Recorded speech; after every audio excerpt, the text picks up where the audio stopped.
はい、今回は予選タイムで分析する020の実力です。1991年のティレル020、ティレルホンダですね。中島悟選手が現役最後に乗ったマシンですね。不振に終わった1991年、ランキング5位から6位、ホンダ V10 を積んだ020の実力を予選タイムから分析。1990年、ランキング5位だったティレルチーム、ホンダエンジンを積んで躍進するかと思いきや、ランキングはダウンして6位になってしまいました。この車のね、速さを予選タイムから分析したいと思います。はい、まずこの91年、一番速かった車、MP46 ですね。それとティレル020を比較したいと思います。エースドライバー同士で比較しますので、セナとモデナ選手の予選タイムで、この車の性能の差を見てみたいと思います。まず先にね、結果から言っちゃうと、1年通した平均でティレル020が 2.439 秒遅いです。2.5 秒遅いって全然敵じゃないですよね。MP46 の方が全然速い。で、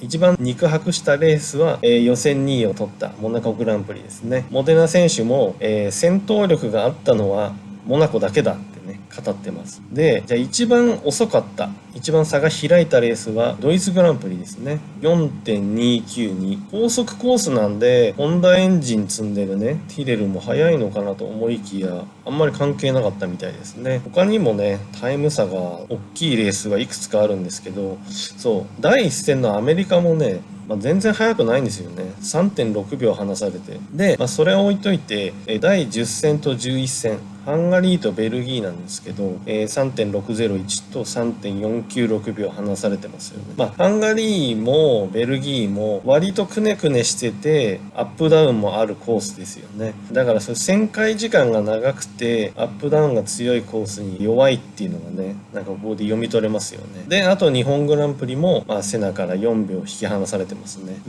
日本グランプリはね、セナがチャンピオンかかってて、予選がちょっとすごい早かったっていうのもあるんで、そのせいかなっていうのもあるんですけど、にしても4秒ですね。で、1年通して 2.4 秒あったと。ランクダウンするわけだなって感じがしますよね。はい。じゃあ、その前年、ティレル019はどうだったのかっていうのをね、見てみたいと思います。はい。前年もマクラーレンの P45 ですね。セナと、前年のエース L019 はアレジのタイムの差を見てみたいと思います。はい、これもね、結果を言うと、1年通した平均は 1.3 秒、1.377。あれ？ティレル020より019の方が全然早いですよ。はい、一回戻ってみますね。2.439 の差だったのが、はい、019では 1.377。019は、もちろんホンダエンジンじゃなくて、単なるフォード V8DFR です。要するに、お金で買ってこれる普通のエンジン。で、エンジンパワーがないことに苦労してたわけなんですけど、でも1年通してみると 1.3 秒しか差がないんですね。で、はい、一番早かったレース。これ予選タイムだけで言うと、セナよりもアレジ選手が、0.023 秒早かったですね。はい。この第一戦のね、アメリカはアレジ選手がトップ争い、大活躍したレースですね。なので、早かったと。で、一番遅かったのはっていうと、はい、第9戦のドイツグランプリ、3秒差ですね。やっぱりドイツが苦手なんですね、ティレルの車。91年も90年もドイツが一番遅い。で、その次っていうと、日本グランプリで3秒。ただこれね、日本グランプリ、アレジ選手は怪我して2日目走ってないんで、2日目走ってればもうちょっとタイムアップかなとは思うんだけど、でもちょっと差がついてますね。そう見てみると、この90年の差と91年の差、特性としてはやっぱ近いんですよね。ドイツグランプリが遅い、日本グランプリが遅い。ただ019は、そのくねくねしたコースでもむちゃくちゃ遅いってわけじゃないですよね。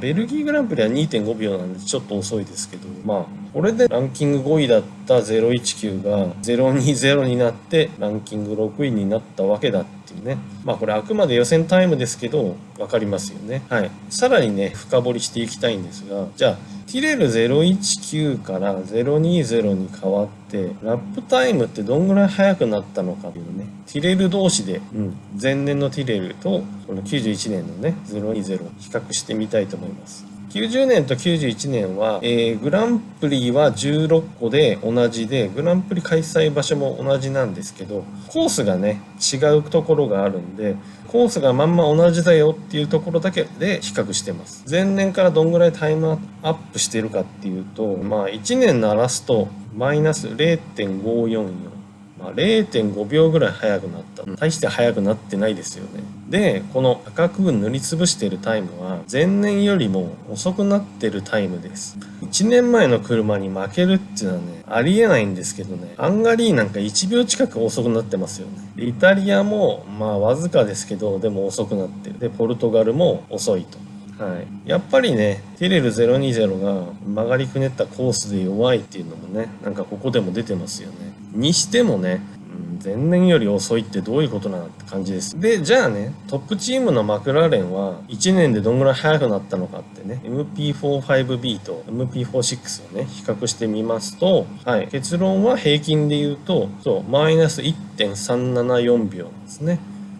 まあやっぱ1年通して 1.3 秒ぐらい速くなると、さっきのティレルの、0.5 秒が物足りないですよね。90年から91年に変わってウイングがねちっちゃくなったり、本当は車としては不利になってるんだけど、やっぱりね車全体の進化の方が強いんで 1.3 秒速くなってるんですね。でまあ多少の差はあれ、基本的にはどのコースもね速くなってますよね。カナダとかね、コンディションにもよるんでちょっと言えないんですけど、タイム差が短いところもありますけど、ほぼほぼねまんべんなく速くなってますよね。マクラーレンのね安定した技術力っていうのがねなんとなく感じられますね。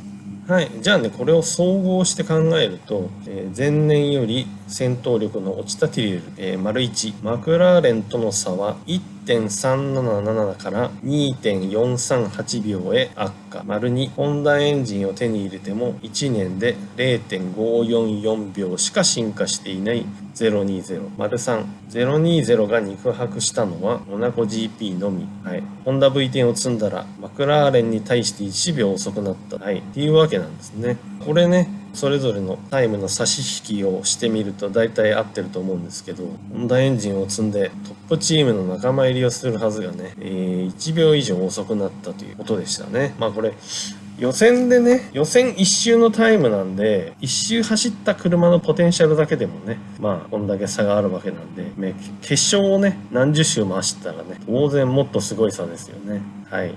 この単純なタイムの比較でも、020が前年から性能ダウン、マクラーレンとのね、位置関係で考えると性能ダウンしてしまったっていうことがわかりますよね。